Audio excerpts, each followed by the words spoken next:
Hi, it's PS Saro. So, collectives, love reading ngayong January. Okay, so syempre, before tayo mag-start, collective readings. Okay, so walang zodiac sign po yan, ha. Okay, so kung hindi pa available yung inyong mga zodiac sign and you're tired of waiting, okay, waiting and waiting, sa inyong zodiac, uh, dumiretso kayo sa mga collective readings, okay? So, yeah. Siyempre, before tayo mag-start, kung hindi ka pa nakakapag-subscribe, please do subscribe and hit the notification bell para lagi po tayong updated, okay? Sa mga mangyayari pa lang, okay? And yes, don't forget na mag-follow sa atin pong FB page, okay? And kung may tanong po pagdating sa private reading, just message me sa akin pong FB page for more info, okay? And syempre, kung interesado kayo na magpa-reading sa aking friend, message lang po siya, no, sa kanya pong FB page na Perception of Light. And yes, don't forget to follow. Thank you. Okay, so, and yeah, regarding naman sa ating all-in-one Evil Eye Bracelet, yes, this is available in black and red strings. And syempre, lalagyan natin yan ng initials, okay, ng inyong name. Oo. So, kung may tanong rin po, no, regarding dito sa ating Evil Eye ring. Okay, so may mga tanong nga, message lang po. Okay? Huwag mahihiyang magtanong. Okay? So, yan. FB page lang po. Okay? So, yeah, collectives. Ano na naman kaya ang makukuha nating energy? Ano na naman kaya ang makukuha nating kwento dito? Oo. Tingnan natin. Anong sitwasyon ang makukuha na sana, nawa, masolusyonan natin. Okay, so, who is the person on your mind, collectives? Anong meron sa kanya? The King of Wands in reverse. Ay, kainaman. Kay naman. The King of Wands in reverse. Pwedeng Sagittarius, fire sign. Aries, Leo, Sagittarius. Okay, so itong taong to, isabihin nating may pagkamayabang, manipulator. Okay, so ano tong King of Wands in reverse? Yeah, the Eight of Wands in reverse. So may tendency rin, ito napaka specific na nakikita ko sa taong to. Magaling magsalita, kulang sa action, kulang sa gawa. Okay, so magaling lang siya, like mabulaklak magsalita. Okay, may pagkamayabang. Yes. Yun ang nakikita ko, napaka-specific. Mga pababae, mga palalaki, ha? Oo, there's no gender here sa ating tarot. Okay, this is all energy. So, tingnan natin anong meron, anong magiging sitwasyon nyo ng taong to ngayong January. Aha. And, excuse me, I guess timeless, no? Pero, yeah, January na sabi ko. Anong sitwasyon nyo ngayon? Or magiging sitwasyon pa? The Page of Coins in reverse and the Ten of Coins in reverse. Para kang nahila ng bayawak, oo. Sa lungga, oo. Parang ganyan. Okay? Ayun ang nakikita ko. Ganon kahirap ang magiging sitwasyon, lalo na pagdating sa mga commitment. Okay? Para kang pipilitin mo itong taong to na maging responsible. Kasi sitwasyon na nakikita ko rito is delay pagdating sa commitments. Delay sa kaperahan, sa commitments nyo nga, sa connection.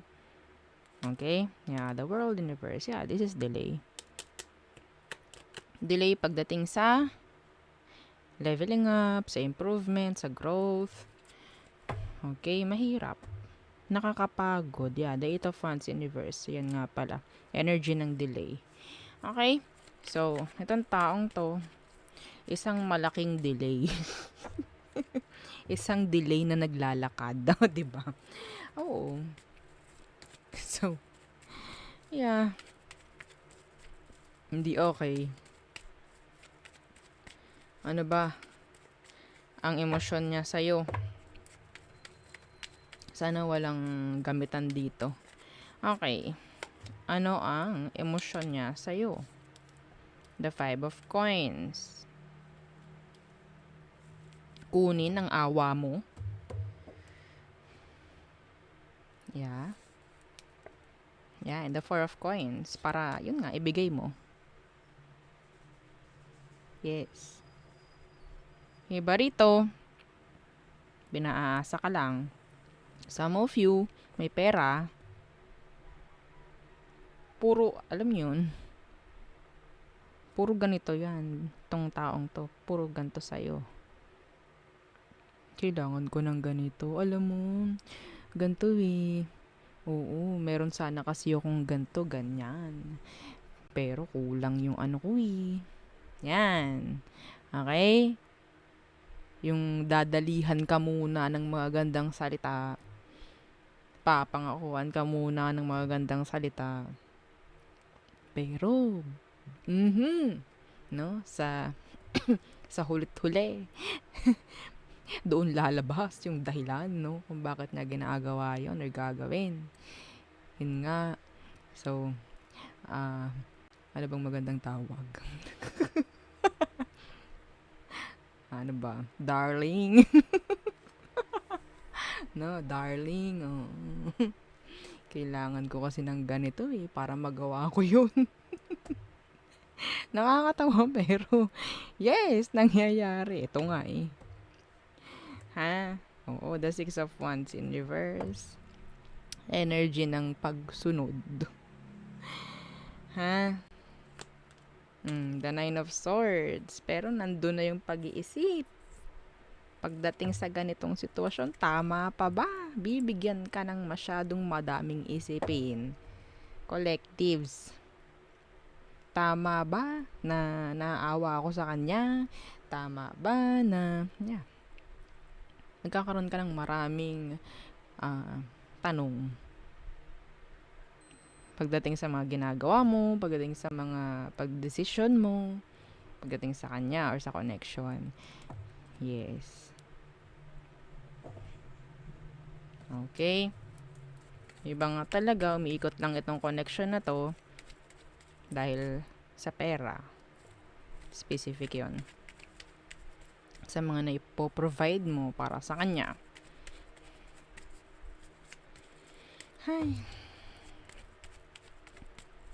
Advice. Okay, advice agad tayo sa mga collectives.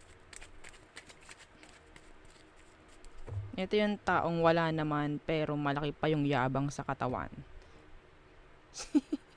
Ha? Wala naman, ibubuga pero ang laki ng yabang sa katawan, malaki pa sa kanya.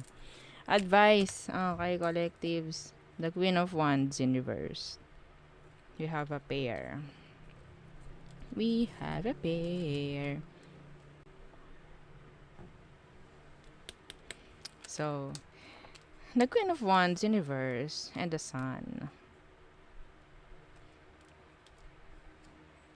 Advice is, kung nakakaramdam ka, si Queen of Wands, this is someone who is intuitive. Okay? Intuitive. Follow your intuition. Okay? Follow your intuition if you are feeling something odd. If you're feeling something na talagang nakaka-drain na ite. Ha? And yeah. The Sun, hindi rin, sabihin nating, hindi rin sinasabi ng taro na umasa ka dito. Okay? Hindi rin sinasabi ng taro na parang maghintay. Umasa nga. Okay? So, parang papa-under ka dito. Itong taong to, napaka-low energy na. Talagang ikaw, nakikita ko, bababa pa dun. Kawawa na. Ha? Low vibe, itong taong to. Okay? Ikaw, nasa higher vibration ka. Trust me, nasa higher vibration ka, higher frequency ka. Like that. Pero, kung makikita nyo parehong nakabaliktad yan. Meaning level yan. Magka-level. Ibababa mo. Para lang maging okay. Sa tingin nyo, tama.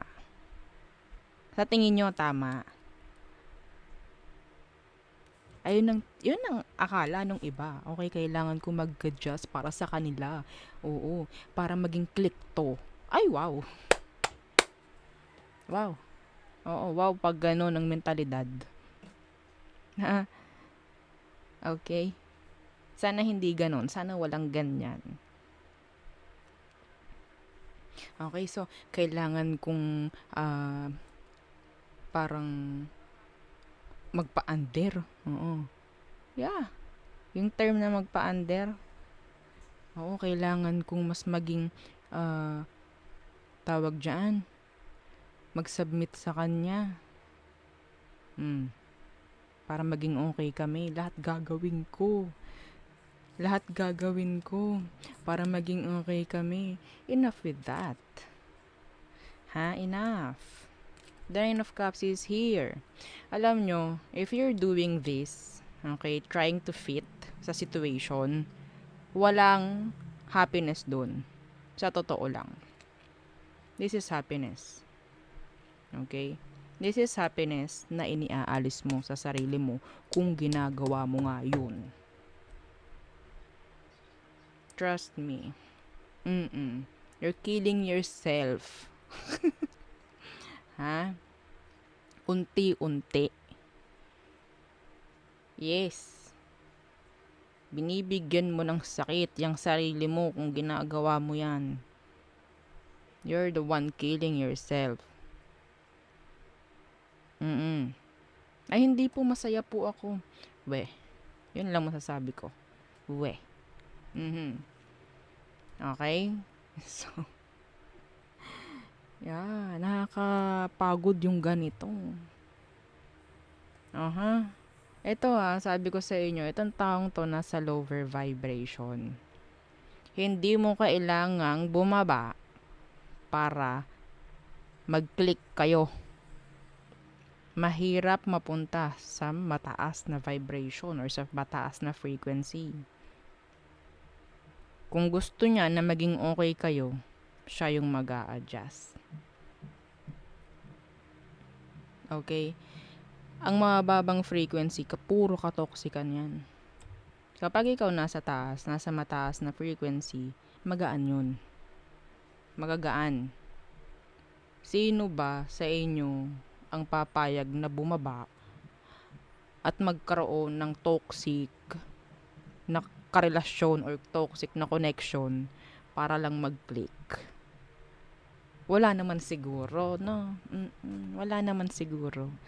Kaya, siguro itong nababasa kong ito, sana iisa lang. And sana maliwanagan ka kung sino ka man. You don't deserve this. Okay? Kasi, nakita ka ng taong yan, okay ka eh. Okay ka. Nakita ka niyang taong yan, bago ka makita, nasa okay kang frequency. So, wag mo hahayaan na bumaba at i-please kung sino man yan. Ano ba yan? Sino ba yan? Okay? So, yun lang. Nakikita ko for you collectives. Masyadong hinga tayo. Hinga. Okay, so there. Yun ang ating reading for you, collective. So, yes, don't forget to like, share, and subscribe. And yeah, follow our FB page. Thank you. Bye!